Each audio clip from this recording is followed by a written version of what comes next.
मनाई हूं। जब पिछली बार रीवा की धरती में आदिवासी क्रांतिकारी बिरसा मुंडा जी की जयंती मनाई गई, कांग्रेस के जमाने में कांग्रेस की सरकार थी, तो इस बार मुझे जानकारी मिली है अब 19 साल के बाद कि शहडोल में भारतीय जनता पार्टी भी बिरसा मुंडा जी की जयंती मना रही है, जिसमें यहां से जबरदस्ती बसों में भर भर के लोगों को ले गए हैं। ये हमारे लिए खुशी की बात है। खुशी की बात इसलिए है कि कम से कम हमारे जो महापुरुष हैं, जिनको ये जानते नहीं थे, जिनके बारे में ये बताते नहीं थे, जिनके बारे में ये बच्चों को पढ़ाते नहीं थे, कम से कम आज की तारीख में इन्होंने शुरुआत तो की। अगर हमारे महापुरुष को, हमारे बाप को यदि ये भी बाप मानना शुरू कर दे तो ये हमारे लिए अच्छी बात है। हम तो चाहते हैं कि जगह जगह में, गांव-गांव में, तहसील में, हर जिले में, समूचे प्रदेश में जयंती मनाई जाए। ये हमारे लिए खुशी की बात नहीं है। यहाँ ना सही हमारे लोग गए हैं शहडोल में, आखिर अपने महापुरुष की जयंती मनाने के लिए ही तो गए हैं, अच्छी बात है। और ये इसलिए भारतीय जनता पार्टी के कानों में जू रही है कि कांग्रेस ने शुरुआत करी है, चाहे वो सरदार पटेल जी रहे हैं, इसके पहले केवल और केवल कांग्रेस के लोग सरदार पटेल जी की जयंतियां मनाया करते थे। पिछली बार यहाँ रीवा में पहली बार शिवराज सिंह चौहान आए थे और सरदार पटेल की जयंती मनाए थे। अभी हमारे साथी कह रहे थे इनके पास तो कोई है ही नहीं। और जब कांग्रेस ने मनाना शुरू किया तो मोदी जी ने कहा हम 3,500 करोड़ रुपए की हम मूर्ति बना देंगे। मूर्ति बना दिए, विचारधारा से कोई लेना देना नहीं है, उनकी विचारधारा नहीं मानेंगे, लेकिन सरदार पटेल की मूर्ति बनाएंगे। ये काम आज भारतीय जनता पार्टी कर रही है। कल को बाबा साहब अम्बेडकर की भी तमाम जयंती मनाएगी, नेहरू जी की भी जयंती मनाना शुरू करेगी, गांधी जी की तो मनाना शुरू कर ही रही है। तो कुल मिलाकर के जो काम कांग्रेस करती है, इनके पास जब कुछ नहीं बचता तो यही काम वो शुरू कर देते हैं। बस इनसे विकास की बात मत करिए, इनसे रोजगार की बात मत करिए, इनको किसानों के हित के लिए कोई बात मत करिए। ये केवल और केवल नकल करते हैं। कांग्रेस काम करती है और ये उसमें अपना लेबिल लगाते हैं। बिजली नहीं है, पानी नहीं मिलता, खेती नहीं समय से कर पाते। हमारी सरकार थी तो आदरणीय कमलनाथ जी ने कहा 100 यूनिट बिजली 100 रुपए में मिलेगी। आज बिजली के लिए लोग तरस रहे हैं, भारी भरकम बिल आ रहा है, नोटिस आ रही है, जेल जाने की नौबत आई है। ये काम गरीबों के लिए भारतीय जनता पार्टी कर रही है। महंगाई की तो आप बात ही छोड़ दीजिए, हर आदमी वाकिफ है। सिलेंडर कितने में मिलता था, आज कितने में है? मिट्टी का तेल कितने में मिलता था, आज कितने में है? यहाँ डीजल पेट्रोल पहले कितने में था, आज कितने में है? रोजगार किसी को मिले ही नहीं, सब तो रोजगार घूम रहे हैं। इनका कोई ऐसा काम नहीं दिखता। स्कूलें जो कांग्रेस के जमाने में गांव-गांव मजरे टोले में खुली हुई थी, शिक्षक भी उसमें रखे गए थे। छोटे छोटे बच्चों को दूर नहीं जाना पड़े, उनको अपने गली मोहल्ले में शिक्षा मिलती थी। आज भारतीय जनता पार्टी ने कहा हम सीएम राइज स्कूल खोलेंगे। अब पूरे विधानसभा में 3 स्कूल में कितने छात्र पढ़ लेंगे जरा आप मुझे बता दो। 10-10, 20-20, 25-25 किलोमीटर की दूरी में कौन जाएगा पढ़ने? कैसे जाएंगे, किस साधन वाहन से जाएंगे? हम लोग जब पढ़ाई करते थे उस समय लड़कियां इसलिए नहीं पढ़ पाती थे कि स्कूल पास में नहीं होता था। 10-10, 15-15 किलोमीटर की दूरी में जाना पड़ता था, इसलिए नहीं पढ़ पाती थे। आज उनके 3 स्कूलों में कितने लोग पढ़ लेंगे? और फिर न मास्टर की सही व्यवस्था है, वही मास्टर, चाहे आप यहाँ पढ़ाओ उनसे, चाहे वहां पढ़ाओ, क्या फर्क पड़ता है? तो इनके काम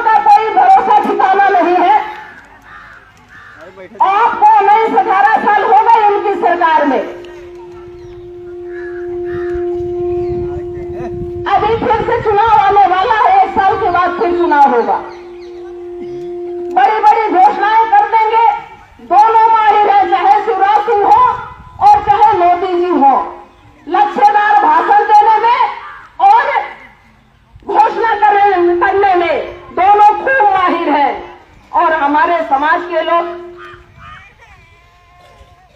यही इनका भाषण सुन करके, यही इनकी घोषणाएं सुन करके सही मान लेते हैं, लगता है। और वो कहेंगे इस बार हम नहीं कर पाए, हमारी सरकार अगली बार बनाइए, हम करेंगे। किसी को काम करने के लिए 19 साल कम होते हैं क्या?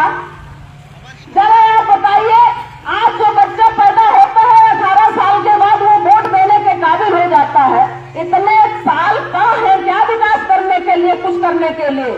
तो इनको और समय चाहिए। और खास तौर से देवतला विधानसभा के लोगों से हम पूछना चाहेंगे, आपने 3 बार विधायक बनाया, एक ही व्यक्ति को विधानसभा के अध्यक्ष बन गए।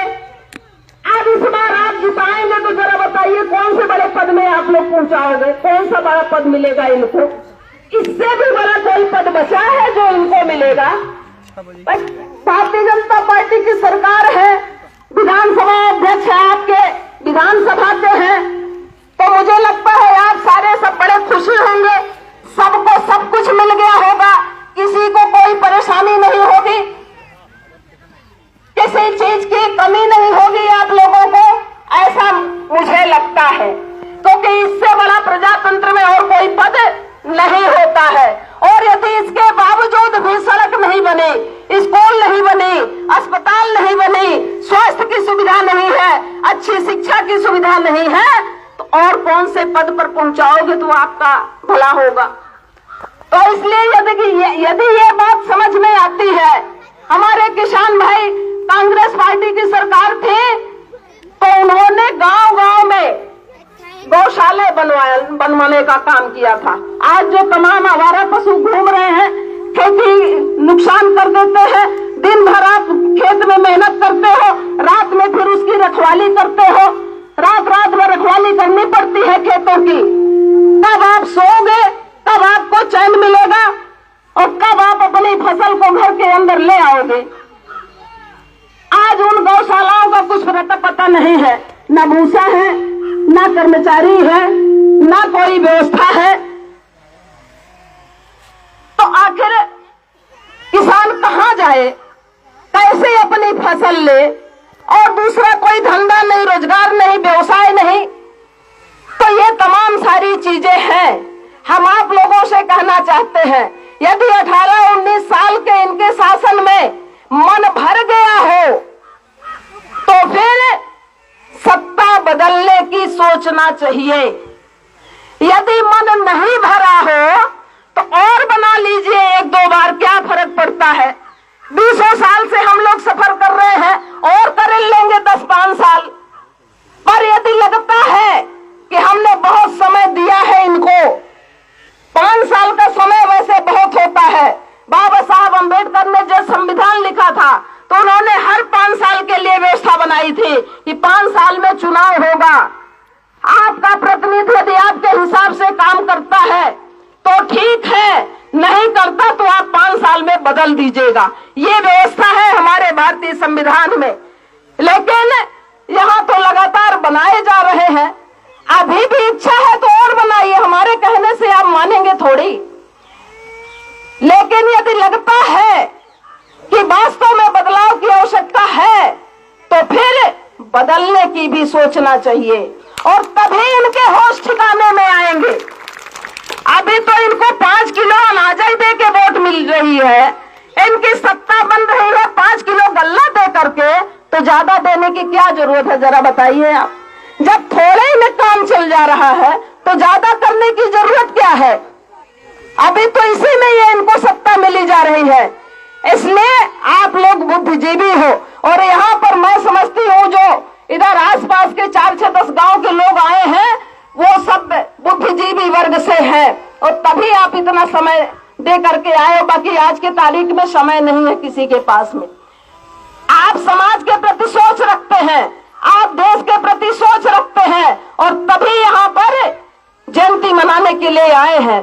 तो हम आपसे भी उम्मीद भी करते हैं, क्योंकि समाज आपकी और आशा भरी निगाहों से देखता है कि जिधर ये लाइन खींचेंगे, जिधर ये चल देंगे, हम भी इनके पीछे पीछे चलेंगे। तो रास्ता आपको बताना है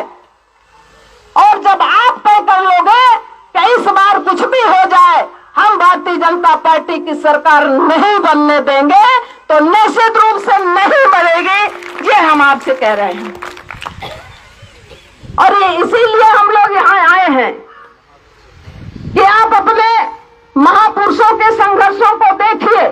आज भी राहुल गांधी जी चाहे भले किसी पेपर में कुछ आता हो नहीं आता हो, मीडिया में कुछ आए न आए, टीवी में कुछ आए न आए, लेकिन हर व्यक्ति को पता है कि राहुल गांधी 3500 किलोमीटर की यात्रा पैदल कर रहे हैं। क्यों कर रहे हैं, किसके लिए कर रहे हैं, उनको किस बात की कमी है? जिनके दोनों खानदान, चाहे नाना नानी का खानदान हो, चाहे दादा दादी और बाबा का खानदान हो, जो हमेशा सत्ता में रहा, राजा रहे, रजवाड़े रहे, उनको पैदल घूमने की क्या जरूरत है, जरा बताइए। लेकिन उनको एक चीज की चिंता है कि ये देश बचना चाहिए, हमारा राष्ट्र बचना चाहिए, और इसलिए वो 3500 किलोमीटर की यात्रा कर रहे हैं। अभी उप यात्रा चल रही है मध्य प्रदेश में 19, जिसमें एक चली थी सिगरौली से, वो जाकर के बुरहानपुर में मेन यात्रा में जुड़ेगी। 3 दिन हम लोगों ने भी 52 किलोमीटर की यात्रा करी है।